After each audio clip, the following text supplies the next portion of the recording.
Okay, today we're going to start a very special video series. I'm sorry, I had to move the table closer so I could plug in. I want the camera plugged in for this. We're going to start a very important video series. It's basically for my friend Tom from Weapons Education, who's talking about gun laws and how to change certain gun laws that the gun community has deemed stupid. It is raining outside, so try to bear with me. I can't control the weather.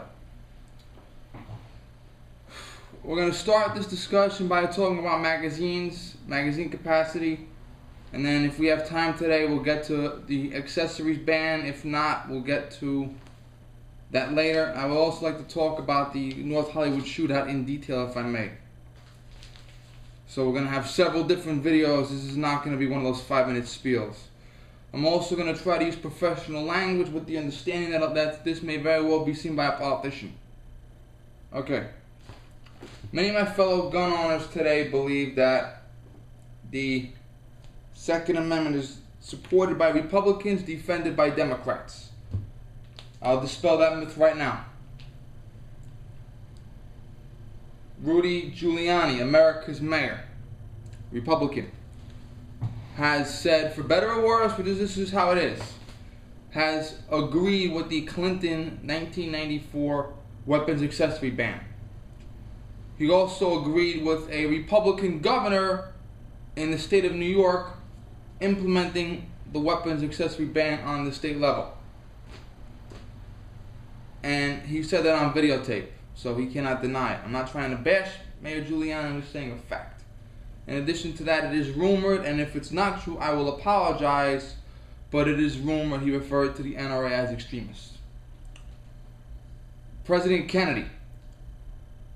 President Kennedy is the poster child for the Democratic Party. Democratic voters tell their children to emulate him, and he is the most revered of all Democrats. President Kennedy was a lifetime member of the NRA. Yes. Now, there are words we're going to use in this video series. We have standard capacity, low capacity, high capacity.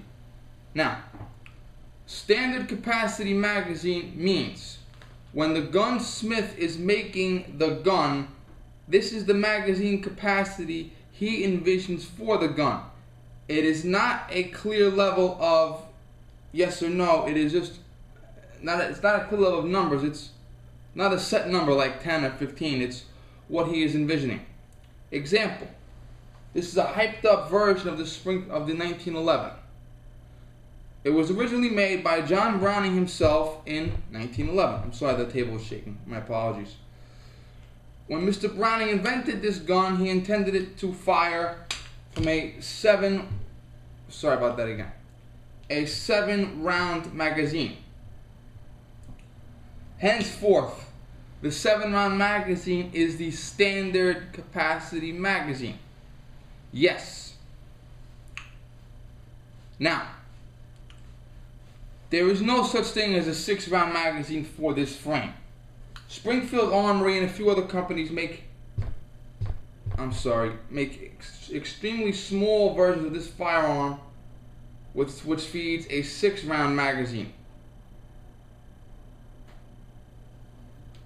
So if you were to take this magazine, put a tighter spring here that would not allow more than 6 rounds, it would be considered low. Because Mr. Browning intended it to be 7, therefore less than 7 is a low capacity magazine. There are other magazines for that gun, that frame of gun, that feed 8 rounds, 9 rounds, and even 10 rounds.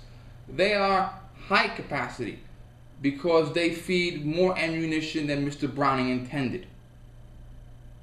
Simple? Yes. This is a Glock 23 from 1990. Well, this was much later, but it was originally invented in 1990. It shoots a 13-round magazine. Because the inventors intended it to be 13 rounds, the 13-round magazine is therefore the standard capacity. Yes. This is a 10-round magazine. This is considered a low capacity round because it feeds less ammunition than was intended.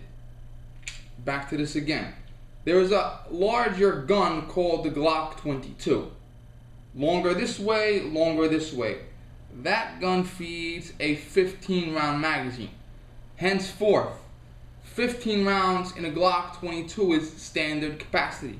Now, if I were to take the 15-round magazine and load it into this gun, it would be high capacity. It does not matter a set number. It matters that the standard magazine that the inventor wanted it to have, standard. Less than, low. More than, high. Very, very simple to understand.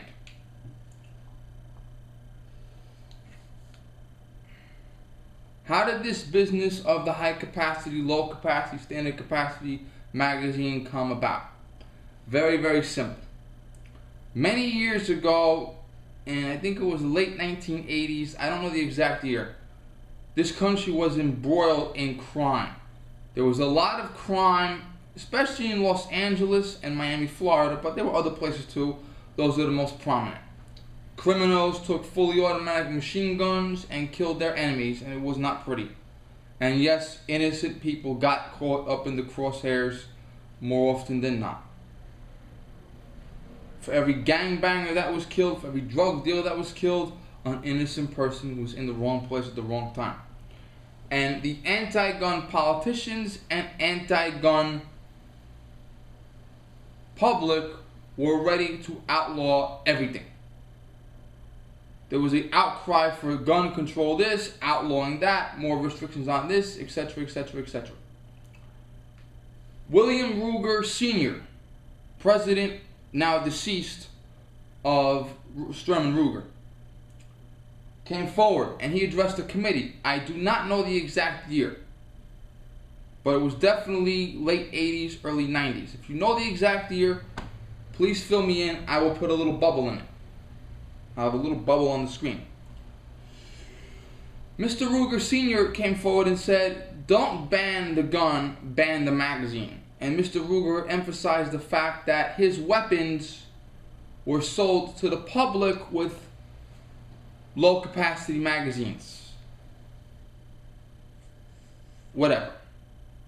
A low number. I don't know what the number was, but a low number. And Mr. Ruger reserved higher capacity magazines for the law enforcement community. The Ruger Mini 14 5.56 .223 rifle was very, very important to law enforcement.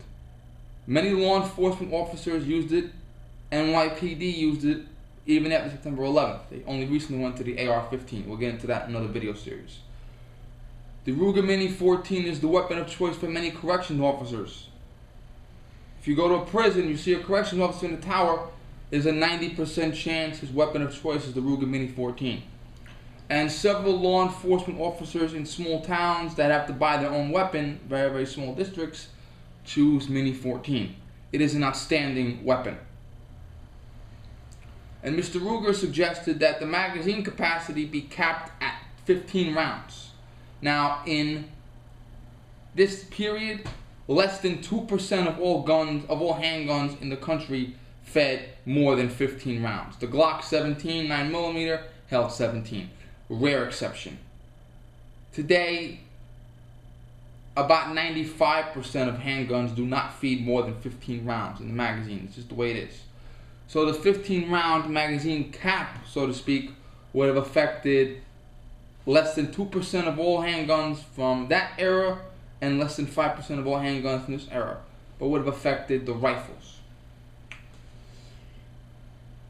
It is believed that Joe Biden, Senator Joe Biden, whose name is a foul curse on the gun community, gun owners will not say Joe Biden's name in church. Nor will they say Joe Biden's name in front of their mother or their priest or their rabbi or their imam. It is a foul name for all gun owners. That's just the way it is. Joe Biden was allegedly in the room when this happened. And Joe Biden, who was a co-author with another politician from New York this time, Chuck Schumer, authored the magazine and weapon accessory ban of 1994. The weapon accessory ban of 1994 went from 1994 to 2004 and is still continued on certain state levels. Excuse me, check my time. I'm only allowed 15 minutes. Okay. Now, when they went to the weapons accessory and magazine ban of 1994, they took Mr. Ruger's idea a step higher. They took it to 10 rounds. Now, when this happened, Mr. Ruger was denounced a traitor by the NRA, by the gun community, and gun owners across the board boycotted him. He's since retired and passed away, and his company is a little more friendly towards the NRA now. They donate money to the NRA. They have made peace with the NRA. There are Ruger high-capacity magazines, which were made by Ruger for law enforcement that are out there. There were high-capacity magazines for civilian use made by other companies that are out there. You can buy them still, to a degree. And Mr. Ruger was denounced and derided, and it was horrible. Now, I'm going to cut now because I want more time to talk about this in 5 minutes.